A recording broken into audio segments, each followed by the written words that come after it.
Assalamualaikum warahmatullahi wabarakatuh. Waalaikumsalam warahmatullahi wabarakatuh. Waalaikumsalam warahmatullahi wabarakatuh. Gimana kabarnya anak-anak hari ini? Alhamdulillah baik. Alhamdulillah sehat Alhamdulillah Pak. Pak. Ya, sebelum kita mulai pembelajaran pada sore hari ini, marilah kita berdoa terlebih dahulu agar apa yang kita pelajari hari ini bisa bermanfaat, juga mendoakan kepada guru-guru kita semuanya, dan Nabi Muhammad Shallallahu Alaihi Wasallam untuk memimpin doa ketua kelas untuk memimpin doa terlebih dahulu. Bapak Arino, mohon maaf untuk memimpin doa. Bismillahirrahmanirrahim. Bismillahirrahmanirrahim. Alhamdulillahirobba. Wabil Islam Wabi Muhammadin wa rasulah. Rabbi zidni ilma. Rabbi zidni ilma. warzuqni fahma. Amin ya rabbal alamin. Ya, terima kasih kepada ketua yang telah memimpin doa.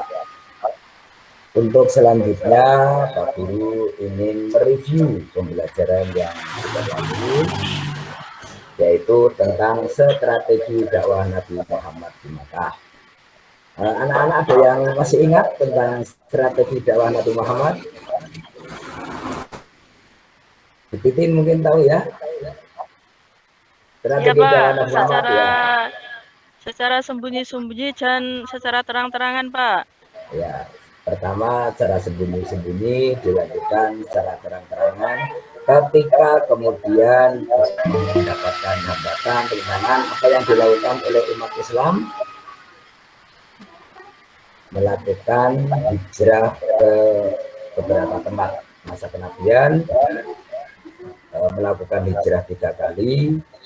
Yang pertama hijrah ke Taif, Nabi Muhammad tidak mengikuti. Yang keduanya adalah hijrah ke Taif, misi ke Taif akan tetapi gagal. Kemudian yang ketiganya adalah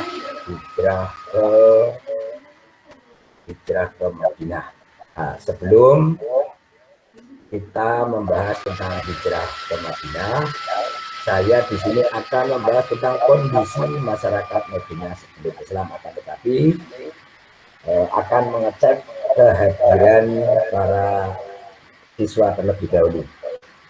Apakah ada yang tidak hadir hari ini?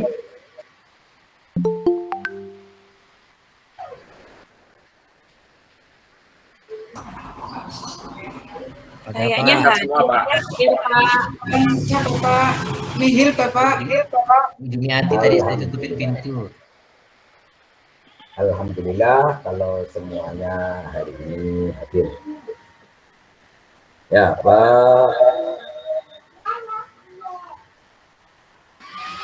Selanjutnya, Pak Guru ingin menjelaskan tentang kondisi masyarakat Madinah sebelum Islam.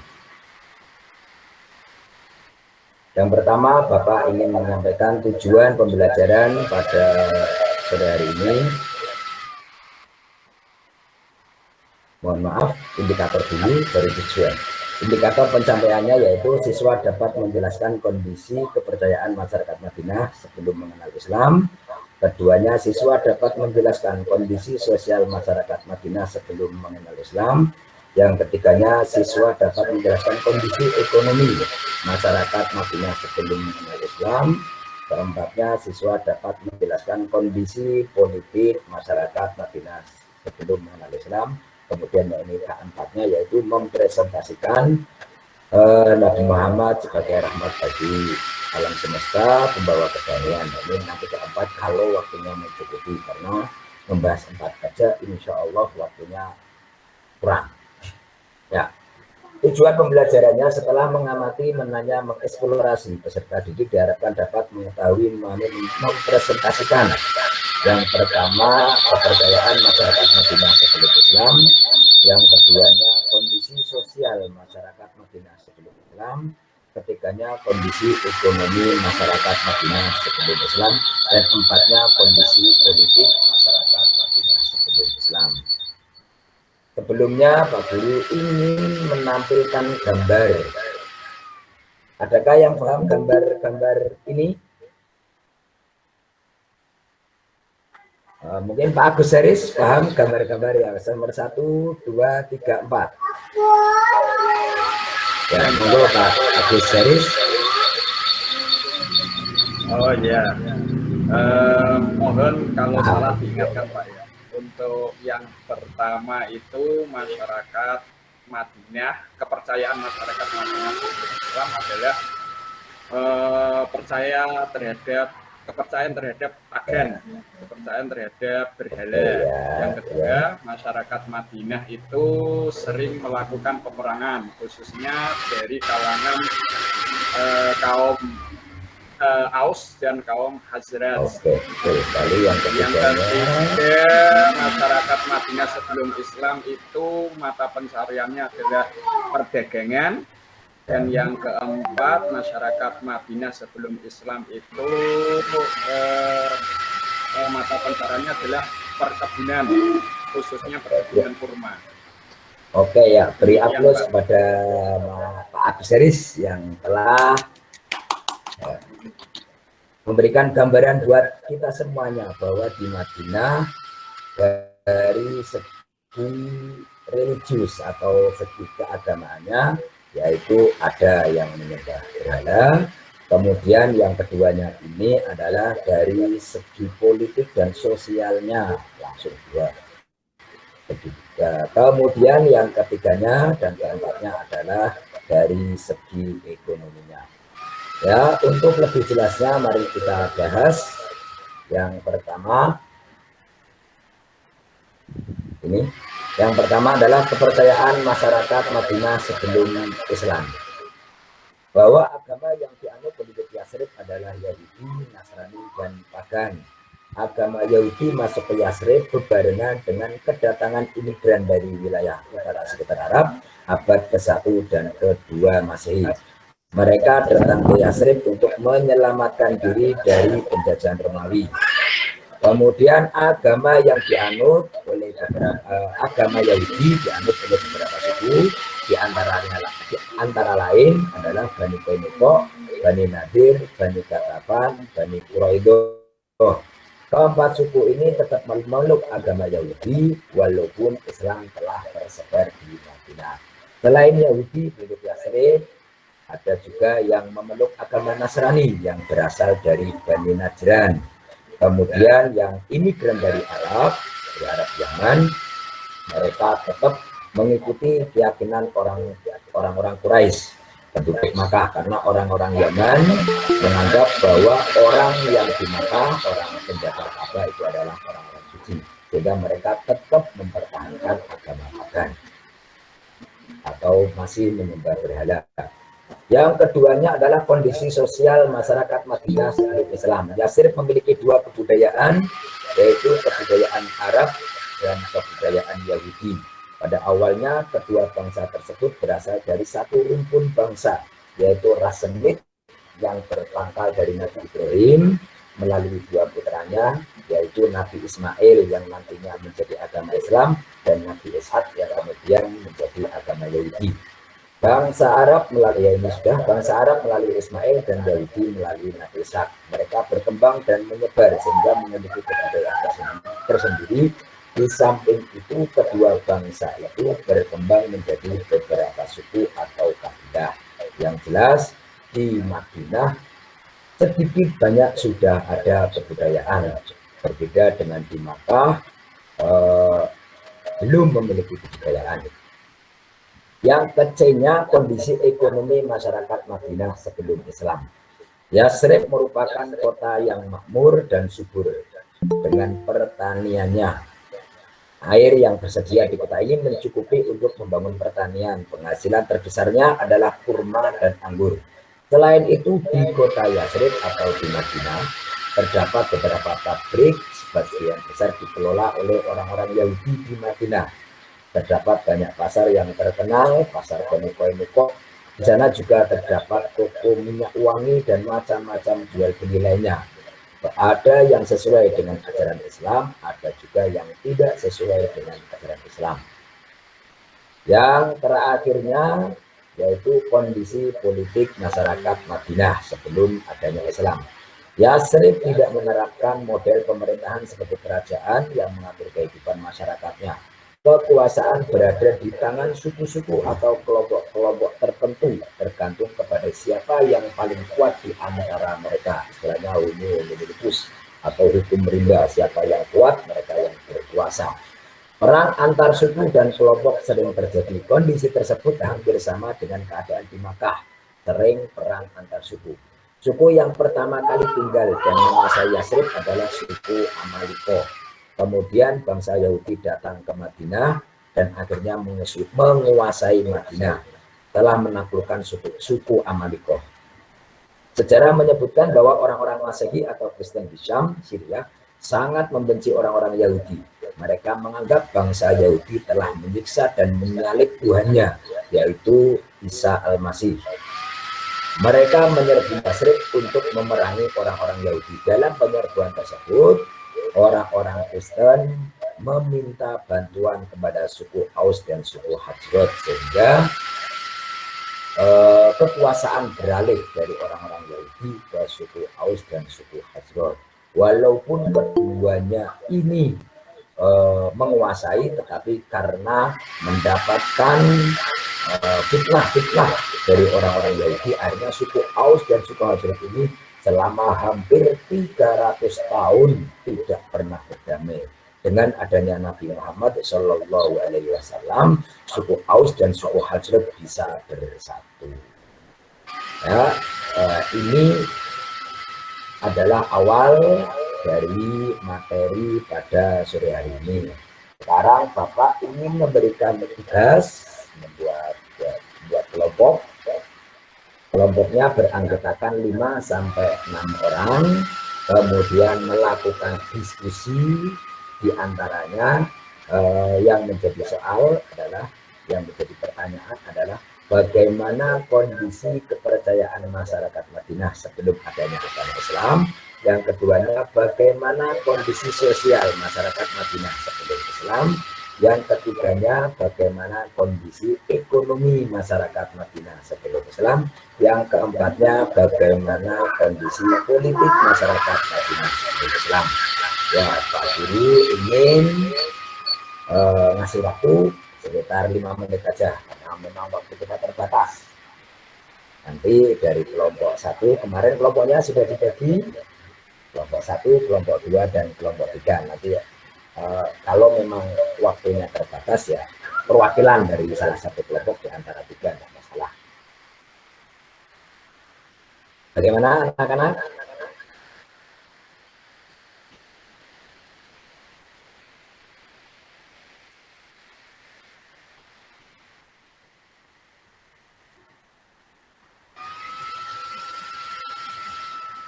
Sudah selesai?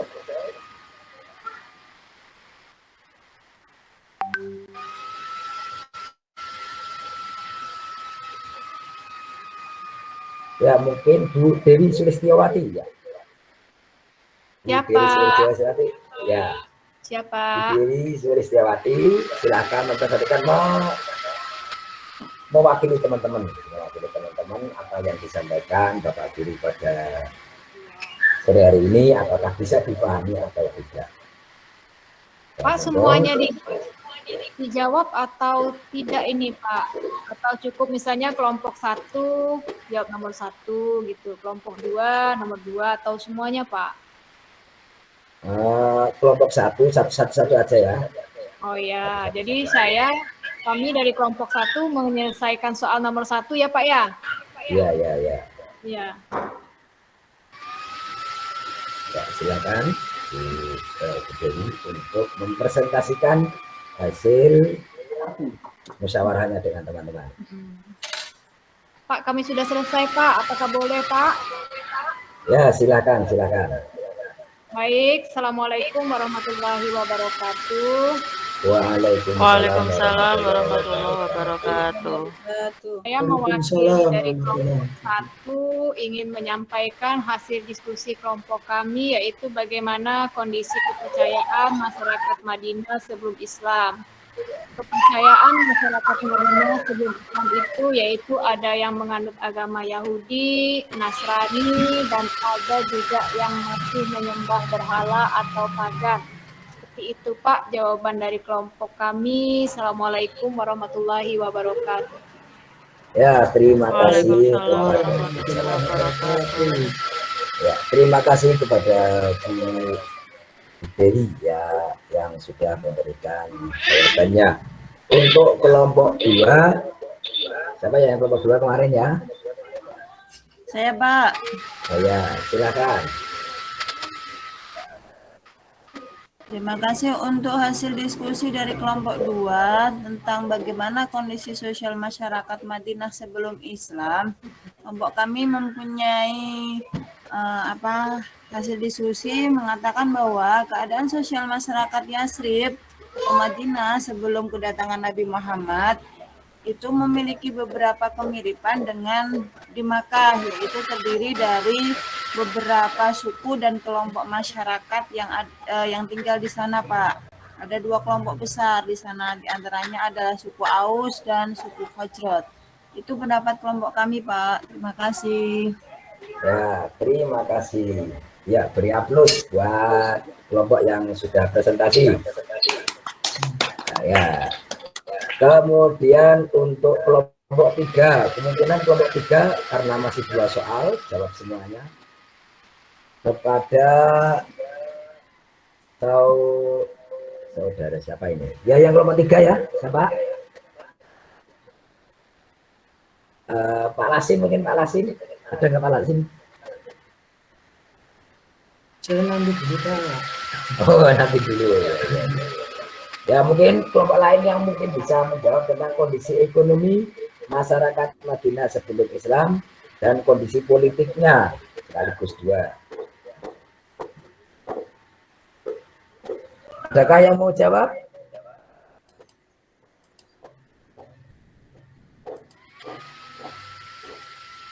Fauzi, kelompok 3 jawab Pak Fauzi. Saya Pak. Oh iya. Silakan Pak Adis. Ya, bagaimana kondisi ekonomi masyarakat Madinah sebelum Islam? Sebagian besar masyarakat Madinah itu melakukan aktivitas perkebunan. Perkebunan utama yang dilakukan adalah penghasil kurma, Pak. Meskipun ada sebagian masyarakat Madinah yang melakukan perdagangan dan peternakan. Untuk yang terakhir, bagaimana kondisi politik masyarakat Madinah sebelum Islam? Di Madinah sendiri itu tidak dikuasai oleh kerajaan manapun, meskipun di sebelah utara terdapat 2 kerajaan adidaya seperti Byzantium dan Persia. Namun politik masyarakat Madinah itu berdasarkan atas kesukuan. Suku yang paling menonjol itu yaitu dari kaum Yahudi dan suku Arab termasuk Aus dan Khazraj. Mungkin itu jawaban dari kelompok kami, Pak. Kurang lebihnya mohon maaf. Terima kasih kepada semua kelompok yang telah maju. Jadi sedikit banyak kemungkinan sudah paham semuanya. Tidak ada satupun yang tidak paham, insya Allah, karena memang semuanya sudah paham juga. Selanjutnya, sebelum nanti ditutup, sebelum saya bacakan kesimpulan, nanti ada PR atau tugas buat adik-adik biar untuk minggu depan kita untuk reviewnya, yaitu tentang kondisi masyarakat Madinah, kondisi masyarakat Madinah sebelum kedatangan Islam. Nanti tugasnya anak-anak adalah menyamakan antara kondisi masyarakat Madinah dengan di Indonesia, karena di Indonesia juga terdiri dari beberapa suku, di Indonesia juga terdiri dari beberapa agama. ini buat PR buat adik-adik semuanya. Ya, sebelum ditutup, saya ingin membacakan kesimpulan. Kesimpulan pada sore hari ini yaitu pada materi hari ini yaitu sebelum kedatangan Nabi Muhammad Shallallahu Alaihi Wasallam, umat Madinah bernama Yasrib. Yasrib terkenal dengan daerah subur dengan hasil pertanian kurma. Selain itu posisinya sebagai jalur perdagangan antara selatan dan utara. Kondisi ini menarik orang-orang untuk menetap di Madinah. Penduduk Yasrib pertama yang menetap di Madinah adalah suku Amalikoh. Kemudian datang orang Yahudi dari Syria. Ini membuat peralihan kekuasaan dari Amalikoh ke tangan Yahudi. Suku Yahudi datang ke Madinah karena diusir dan disiksa oleh kerajaan Romawi karena dianggap sebagai pemberontak dan membunuh nabinya yaitu Nabi Isa al-Masih. Kemudian suku-suku Yahudi yang datang ke Madinah adalah Bani Nadir, Bani Quraidah, Bani Qatafan, Bani Qainuqa. Mereka membawa kepercayaan agama Yahudi. Setelah itu datang dari imigran dari Arab Yaman yaitu suku Aus dan suku Khazraj. Mereka membawa agama pagan. Agama pagan yaitu kepercayaan pada benda-benda dan kekuatan alam. Arab Yaman memiliki kepercayaan sama dengan kepercayaannya orang-orang Mekah. Ya, ini materi pada sore hari ini. Bagaimana anak-anak untuk materi hari ini? Paham semuanya, Kak? Alhamdulillah sudah, Pak. Mbak. Semua Pak Guru ingin ya cukupkan sekian. Terkait banyak kesalahan dalam penyampaian tutur kata, saya mohon maaf yang sebesar-besarnya. Marilah kita tutup pembelajaran pada sore hari ini dengan membaca hamdalah bersama-sama. Alhamdulillahirrahmanirrahim. Dari saya, Assalamualaikum warahmatullahi wabarakatuh. Waalaikumsalam.